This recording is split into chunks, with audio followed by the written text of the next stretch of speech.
History often remembers the Tudors as an unstoppable dynasty, icons of power, charisma, and iron-fisted authority. Yet beneath the polished veneer of their legend, noble resentment simmered dangerously close to the surface. The dynasty that changed England forever stood only a few missteps away from collapse. Imagine a world where that collapse actually happened.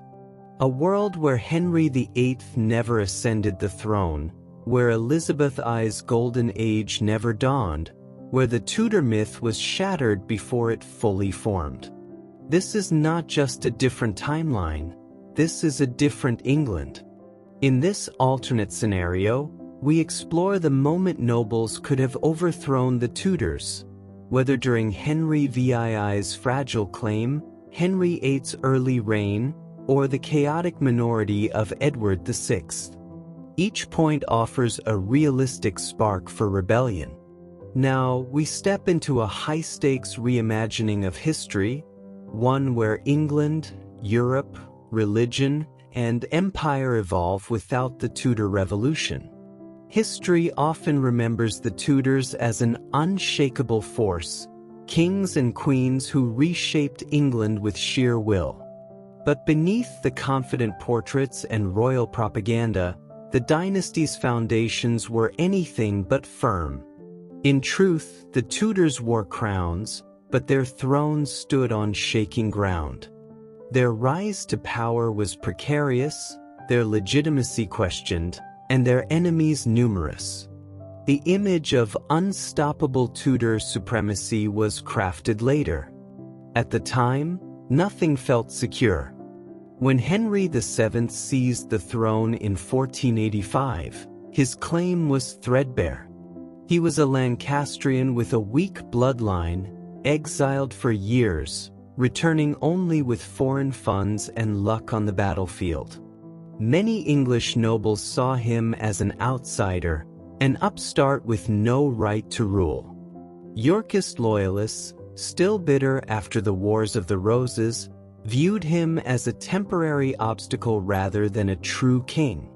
They did not accept the Tudor rose as unity, they saw it as forced reconciliation masking unresolved hatred. This resentment quickly gave rise to rebellions. Lambert Simnel and Perkin Warbeck, two of the most famous pretenders in English history, emerged directly from this atmosphere of hostility. They were not merely puppets. They were symbols of how desperate nobles were to replace the Tudors with a proper monarch. Their support came from powerful families who would gladly plunge England back into war if it meant removing a Tudor from the throne. Henry VII suppressed both threats, but victory did not erase the underlying fury. The message was clear: the dynasty survived, but it did not stabilize.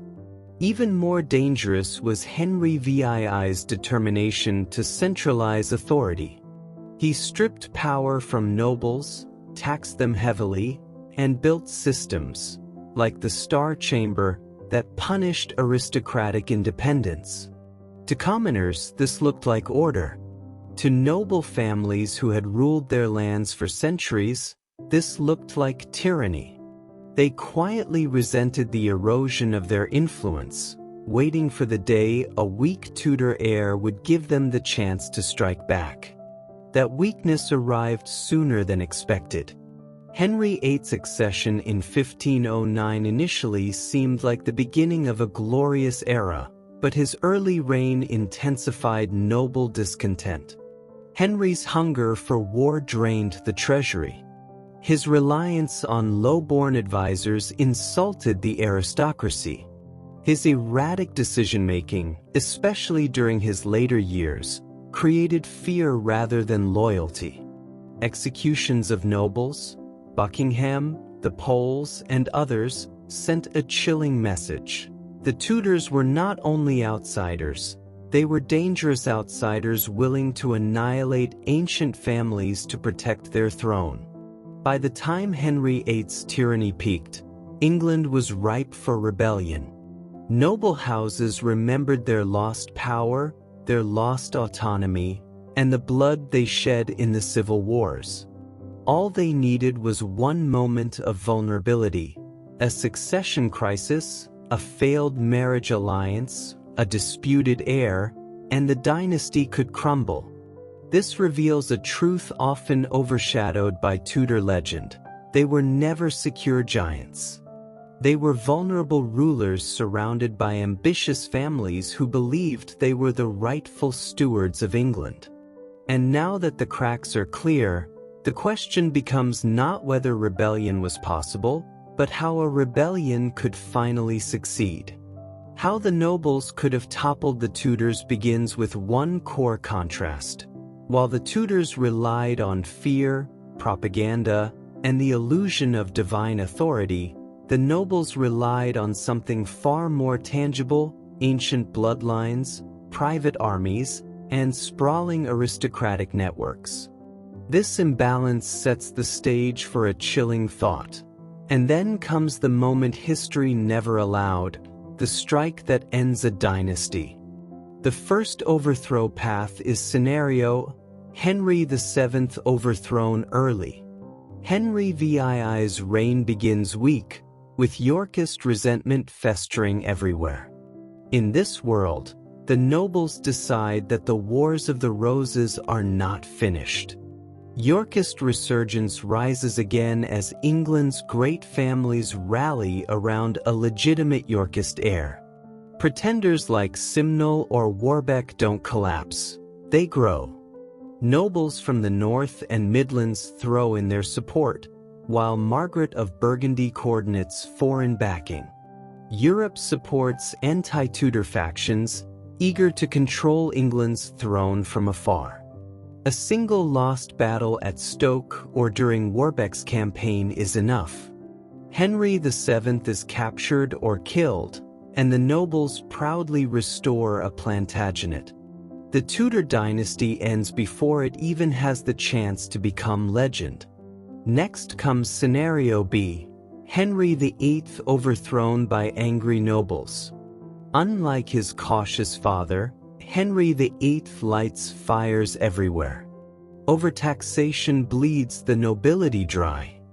The dissolution of the monasteries enrages the religious elite and destroys centuries-old power structures.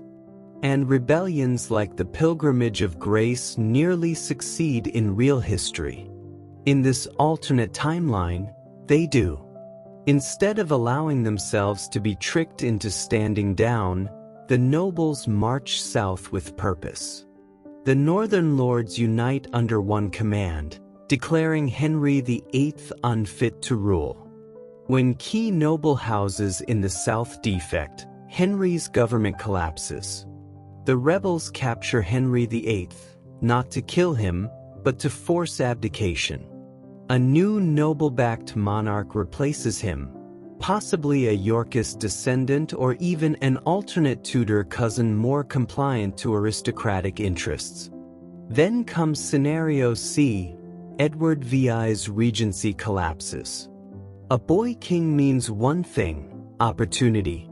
Somerset and Northumberland, already locked in a dangerous rivalry, split the nobility in two. In this alternate world, the conflict erupts into civil war. The aristocrats decide they no longer want a council ruling for Edward. They want a king they can control.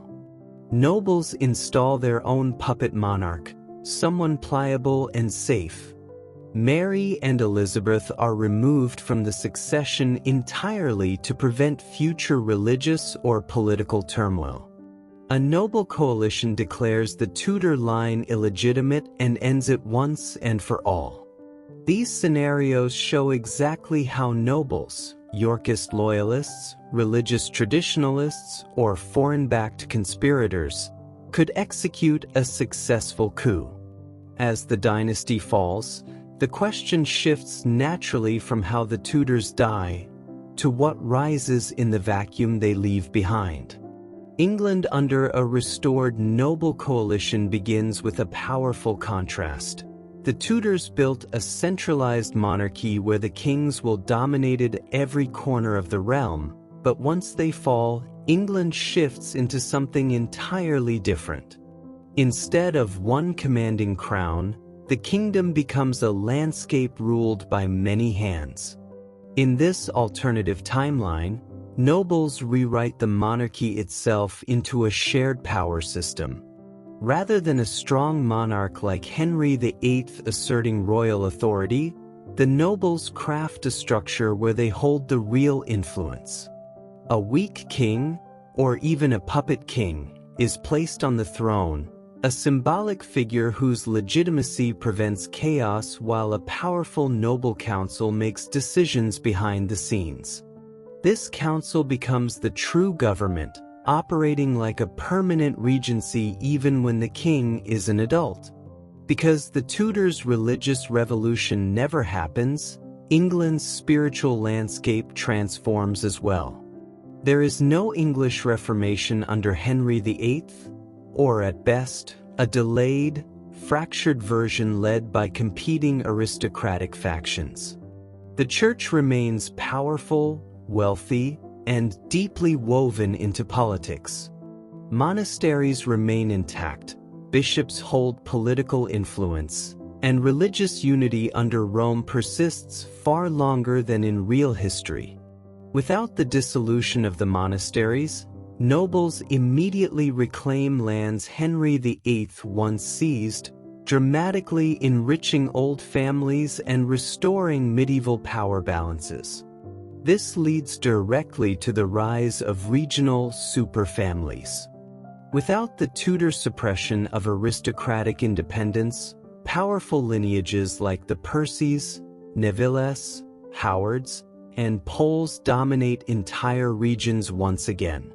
They become similar to the mighty factions that controlled France during the Valois era, families with private armies, vast estates, and political influence that rivals the crown. England becomes less like a modernizing nation-state and more like a patchwork aristocratic federation. These families intermarry strategically, forming alliances that determine national policy. Succession, war, peace, and foreign alliances become negotiations between clans rather than decrees from a monarch. This world closely mirrors the kind of alternate dynastic shifts the audience loves. The scenarios where, what if a different family ruled England and marriages reshaped Europe, always spark viral engagement. The restored noble coalition gives viewers exactly that, a shifting board of aristocratic power, where every marriage and factional rivalry has the potential to change Europe's map. As England functions under this noble-dominated, decentralized system, its identity transforms. There is no Tudor Renaissance, no burst of centralized innovation, no creation of a powerful national navy, and no dramatic religious break. Instead, England becomes a state where aristocrats control territories, the monarchy is ceremonial, and regional power eclipses the capital. The Tudor dream of a unified, centralized state dissolves into a medieval-style network of families competing for dominance. From here, the narrative naturally moves from domestic politics to global impact, how this new England interacts with France, Spain, and the rest of Europe in a world where the Tudors never rise. Europe rewritten by a weakened England opens with a stark contrast. In actual history, England rises under the Tudors as a major Protestant power, resisting the might of Spain and outmaneuvering France. But in this alternate timeline, without the Tudors enforcing unity and building the state, England becomes a fragmented noble-controlled kingdom, a vulnerable piece on Europe's geopolitical chessboard. In this world, England does not stand defiantly independent. Instead, it seeks survival through marriage. The nobles, desperate to stabilize legitimacy after toppling the Tudors, likely marry the new puppet king back into the Yorkist or remaining Plantagenet bloodlines, creating a symbolic return to pre-Tudor England. But these marriages also open the door to foreign influence. Spain or the Holy Roman Empire might secure alliances, or even dominance, through strategic unions. England becomes less a great power and more a bargaining chip in continental diplomacy. Without Elizabeth I, the entire English Golden Age evaporates. There is no cultural explosion, no Shakespearean flourish powered by royal stability, no rise of the English identity centered on Protestant resistance. And most importantly, without Elizabeth's leadership, there is no Spanish Armada moment, no dramatic naval clash that announces England as a maritime force. Instead, Spain's power in the Atlantic remains unchallenged, and England lacks both the unity and the navy to oppose it. France also benefits immensely. With England fractured, France gains dominance in the English Channel, pressuring coastal territories and exerting influence over English nobles. A divided England cannot stop French expansion, and some factions might even align with France to gain leverage over rival aristocratic houses. In the north, Scotland sees an unprecedented opportunity. A strong Tudor England kept Scotland in check for decades, but a weak noble-ruled England becomes vulnerable. Depending on alliances and dynastic marriages, Scotland could dominate England or even absorb parts of it.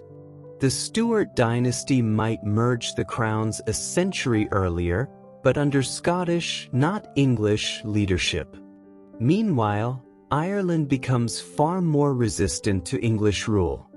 Without the brutally efficient Tudor suppression of Irish lords and rebellions, Ireland strengthens its native nobility. The absence of English plantations, armies, and centralized policy means Irish resistance flourishes. Some Irish clans may even collaborate with Spain or France to weaken England further. And the consequences extend beyond politics. They reshape the future.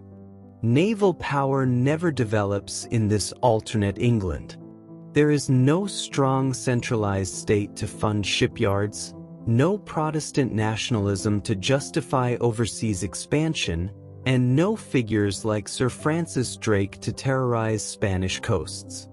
England remains land-focused, insular, and vulnerable. All of this sets up the next stage of the narrative. Without a strong Tudor England, the global balance of power shifts dramatically, especially in colonization. The world map itself is about to change. A world without Tudor legacy begins with the ultimate contrast framing. In the real world, the Tudor dynasty shapes the core of England's modern identity, its religion, empire, culture, and sense of national purpose. But in the alternate world where nobles crushed the Tudors early, the entire foundation of English civilization is rewritten. As this section emphasizes, if nobles crush the Tudors, the world we know today becomes unrecognizable. The first major shift is the absence of a British Empire. Without the Tudors' centralized naval expansion, colonization is delayed or taken over entirely by France and Spain. There is no Jamestown in 1607, no steady push across the Atlantic, no English foothold in the New World. English exploration slows or stops because fragmented noble leadership cannot fund grand overseas ventures. The powerful maritime institutions that later fuel empires simply never form. The Atlantic becomes Spanish and French territory, with England trailing behind as a minor coastal power. North America, and later global history, is shaped without English influence. Then comes the second transformation. There is no Anglican Church.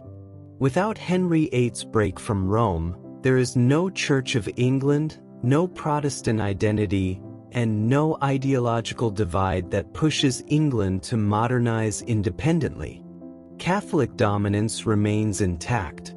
English culture absorbs the aesthetics and values of the Catholic Counter-Reformation, more controlled, more traditional, and far less experimental.